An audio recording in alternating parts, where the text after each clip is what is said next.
Good evening. I'm Whitman Lains, and thank you for joining us tonight.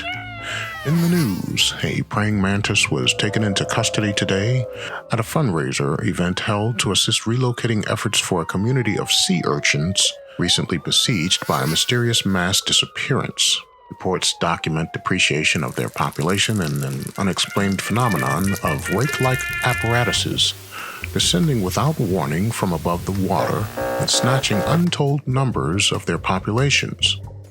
Left in its wake are horrified residents seeking answers, but more importantly, post-trauma, taking action to organize funding and places to transplant themselves from vulnerability, in areas that trackers of this disappearance phenomenon claim have a predictable pattern. In preparation for the recent fundraising event, an invocation was requested for the start of the program. The temple sent a recent graduate of the seminary school in the absence of the local and more well-established abbot, who was unavailable due to travel, to fill in for their absence. The recent scholar was arrested immediately after stepping down from the podium to boos, gasps, and hisses from the audience for reciting an inappropriate prayer. The prayer, as it's titled, is a well-documented published poem fashioned as a prayer by a mantis that had written down her account of compulsively eating her husband alive against her will on their honeymoon, as a recommended catharsis by her psychiatrist to purge her soul's sense of guilt.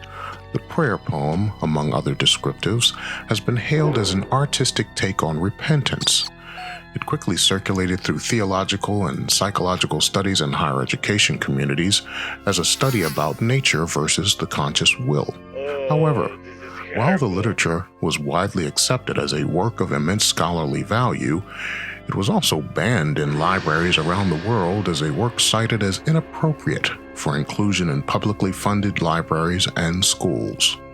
When asked after being arrested, the recent graduate in custody nervously told the press that they had forgotten the book of prayer they were given by the temple with the pre-selected prayer for the ceremony in it.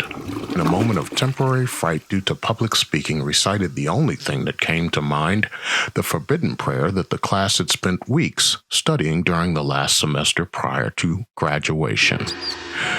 The seminary has issued a public apology for the incident, claiming that the scholar they sent received the highest marks their seminary had ever witnessed in its history, but admittedly did suffer from tremendous bouts of stage anxiety.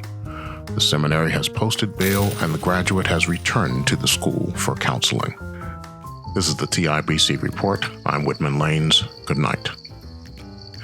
Tonight's broadcast has been brought to you by the action blockbuster of the year, Asterisks Bullseye, starring the Siamese sensation Cadence and Cassidy.